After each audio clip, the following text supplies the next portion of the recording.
അതിരാവിലെ തന്നെ ആദിൽ അനീഷിനെ ചൊറിച്ചിലോട് ചൊറിച്ചിലാണ്. ലൈവ് അപ്ഡേറ്റിലേക്ക് പോകാൻ അല്പസമയം മുന്നേ ബിഗ് ബോസ് ഷോറൂമിൽ നൂറയുടെ ഒരു മെഡിസിൻ എല്ലാം കൊണ്ടുവച്ചിട്ടുണ്ടായിരുന്നു. ആ ഒരു മെഡിസിൻ അനീഷ് എടുത്ത് കൊണ്ടുപോയി നൂറയ്ക്ക് കൊടുക്കുമ്പോൾ നൂറ പറയും, എന്നെ ഇഷ്ടമല്ലാത്ത ആളുടെ കയ്യിൽ നിന്ന് ഞാൻ ഒന്നും വാങ്ങാറില്ല. അപ്പോൾ അതിലെ പറയും, ഞങ്ങൾ ക്യാബിന്റെ അടുത്ത് പറഞ്ഞതാണല്ലോ, പിന്നെ ഇയാൾക്ക് എന്താ ഇത്ര ചൊറിച്ചിൽ, വന്നേക്കുവാ നാണമില്ലാതെ. അപ്പോൾ അനീഷ് പറയും, ഞാൻ അതിലോട് സംസാരിച്ചില്ലല്ലോ അതിന് എന്നൊക്കെ പറയുമ്പോൾ അനു നൂറയും പറയും, രാവിലെ തന്നെ നിങ്ങൾ ഇങ്ങനെ കച്ചറ കൂടല്ലേ എന്നൊക്കെ പറഞ്ഞ് അതിലെ അടുത്ത് മിണ്ടാതെ നിൽക്കാൻ പറയുന്ന അനുവിനെ എല്ലാമാണ് ലൈവിൽ കാണിക്കുന്നത്. അങ്ങനെ അനീഷ് പറയും നൂറയോട്, ഞാൻ തന്നെയല്ലേ നിനക്ക് എന്നും മെഡിസിൻ കൊണ്ടു തരാറുള്ളത്, അതുകൊണ്ട് നീ ഇതിപ്പോ വാങ്ങ്, മെഡിസിന്റെ കാര്യത്തിൽ ഇങ്ങനെ വാശി കാണിക്കരുത്, ഇത് വാങ്ങ് എന്നെല്ലാം പറഞ്ഞുകൊണ്ട് നൂറയുടെ നേരെ മെഡിസിൻ നീട്ടുമ്പോൾ നൂറ പറയും, ഞാൻ വാങ്ങില്ല, എന്റെ ഇഷ്ടമല്ലാത്ത ആളുടെ കയ്യിൽ നിന്ന് ഞാൻ ഒന്നും വാങ്ങില്ല, അതിനി മെഡിസിൻ ആയാലും എന്തായാലും. അപ്പോൾ അനീഷ ഒരു മെഡിസിൻ നൂറയുടെ ബെഡിന്റെ സൈഡിൽ വെച്ചിട്ട് പോകും. അപ്പോൾ അതിലെ ചൊറിച്ചിലോട് ചൊറിച്ചിൽ, ഇയാളുടെ പണി പോയി നോക്ക് പോ.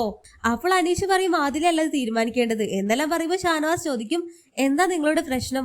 അപ്പോൾ അതിലെ പറയും, ക്യാബിനായിട്ടുള്ള ഒനിൽ ചേട്ടനോട് ഞങ്ങൾ പറഞ്ഞതാണ് ഇനി നൂറയുടെ മെഡിസിൻ അനീഷ് കൊണ്ടുവരണ്ട എന്ന്. പിന്നെ അയാൾ രാവിലെ തന്നെ വന്ന് ചൊറിച്ചിലാണ്, വെറുപ്പീര്. അപ്പൊ ഷാനവാസ് പറയും, നിങ്ങളൊക്കെ എന്താ ഇങ്ങനെ, ഇതിൽ നിങ്ങൾക്ക് അയാൾ മെഡിസിൻ കൊണ്ടു തന്നതിൽ ഇതിൽ എന്ത് വെറുപ്പിക്കലാണുള്ളത്?